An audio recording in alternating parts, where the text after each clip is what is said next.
There are some things that are really good, but they just delivery Yeah. can be therefore people just find the libraries are the biggest one, which is really alienating lots of people in Nelson. Totally. And yet they probably shouldn't be called a library, it's really a community hub Yeah. in central Nelson. Yeah.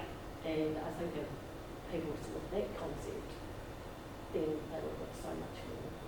Yeah, Yeah. such a good point. But it's that ownership of giving, if you've got ownership, then you feel responsible. So, yeah, that's good.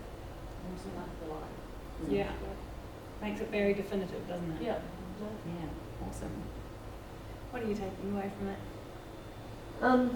I'm at the Club Italia, so I'm working with Italians, and it's a different kettle of fish to what I'm used to. Okay. I'm ancestry Italian, but I didn't grow up with the Italians. Yeah.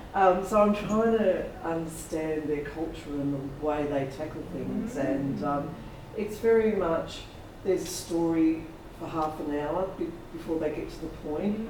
And I was like, get to the point. We're only got an hour meeting, and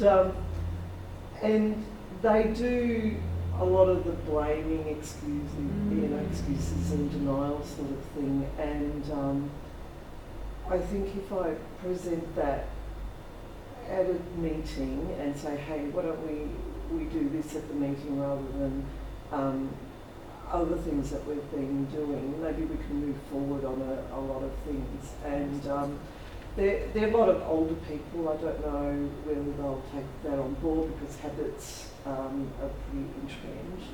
But mostly our community are fairly positive and like to move things forward. So I think we're above the line, I feel, in a lot of the people that are there. So, but it's a good thing to show them. Yeah, awesome. And it's interesting, isn't it, just that cultural awareness and having, it's so Italian to be like, no, but he did it, no, but he did it, no, but he did it. You know?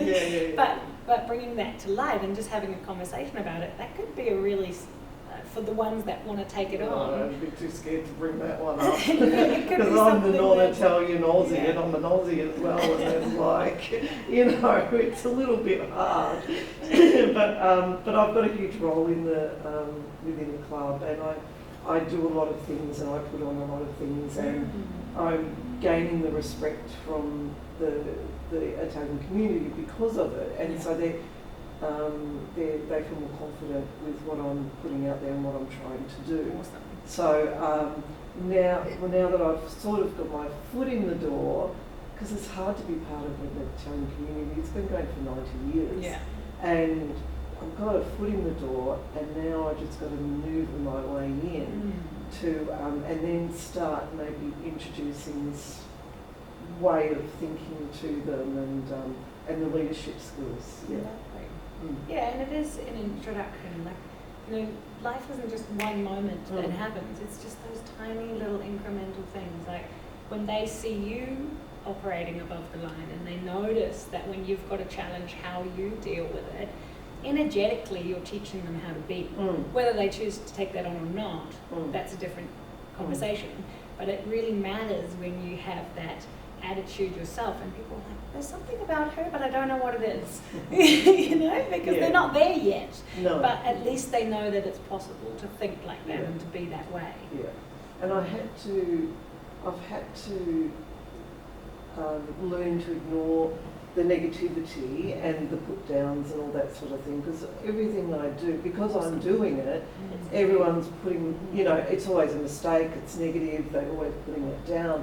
So I've had to learn to stop listening to the put downs, and because I nearly quit a few times because of it, and I've stopped listening to the put downs, and I'm just like, no, I'm doing really well for this club.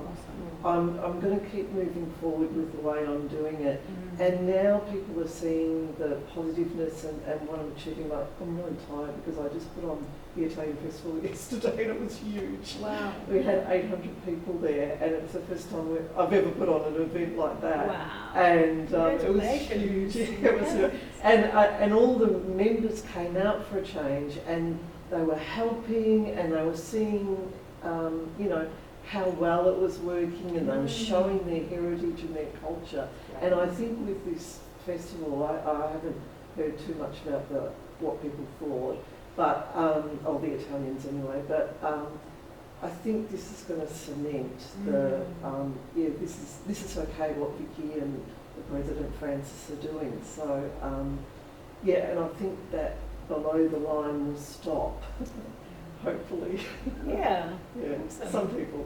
Well, congratulations, Vicky. What an amazing achievement. That's awesome. Oh, it's huge. That's big. Oh, it's huge. And we had music out the back, and we had huge, lots of tables and chairs, people sitting on the olive trees eating gnocchi and pizza and ravioli and drinking, and it was just fantastic. It was such a great atmosphere, that real Italian atmosphere. Fantastic. Yeah. Oh, that's so great. Yeah, I'm still buzzing from the That's good. That's good. You mentioned Francis, was it the President? Yeah, Francis Michia. Is he Italian? It's a bloke. Yeah. Yeah. No, he's not here. He has got time to do this. He works, and I work from home. And but yeah, I sort of want to learn more about leadership because I need to know how to communicate with people because I'm okay, but I tend to do everything myself, and I need to learn to delegate. Yeah. Awesome. And good if you can find, why I mentioned the President, was if you can find somebody within the Italian community who at least understands and shares the same, some of the same views. Is it so? If you feel like you're doing it alone, that's really, really hard. No, you'll burn out too. Oh no, I've burnt out because I had two roles. I had the secretary and treasurer role, and so I finally got rid of the secretary job. Yeah. And I also applied for grants as well, and I've got them over $100,000 worth of grants in a year. That's amazing. So it's a very tough, very, very tough field to get grants. So yeah, but because because I've got so much money for them and improved the club so much, now they're starting to believe in me. Yeah.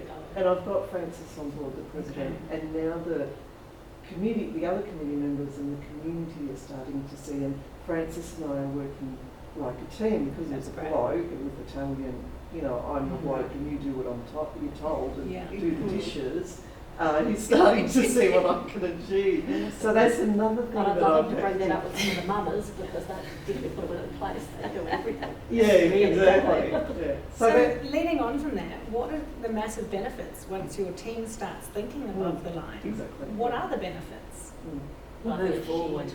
Move forward. And it's shared, it's not just one person. Yeah. Everyone's in the same direction. Totally. And if everyone's taking responsibility, what's the culture like? Positive. Yeah, definitely. And what does that mean for you as community leaders when you can then know that people are taking responsibility? It gives a strength. Yeah. A strength to know that, a strength you can fall back on when things don't go so well.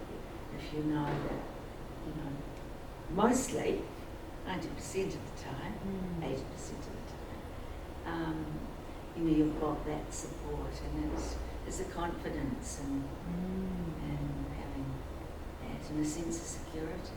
Definitely. Golly. But when you get there, it'll be great. I'm pretty much there. It's really turned around. So, but they're such a strong community, and when they see things are good, they're right behind you. Yeah. I mean, they still gossip the hell out about you, but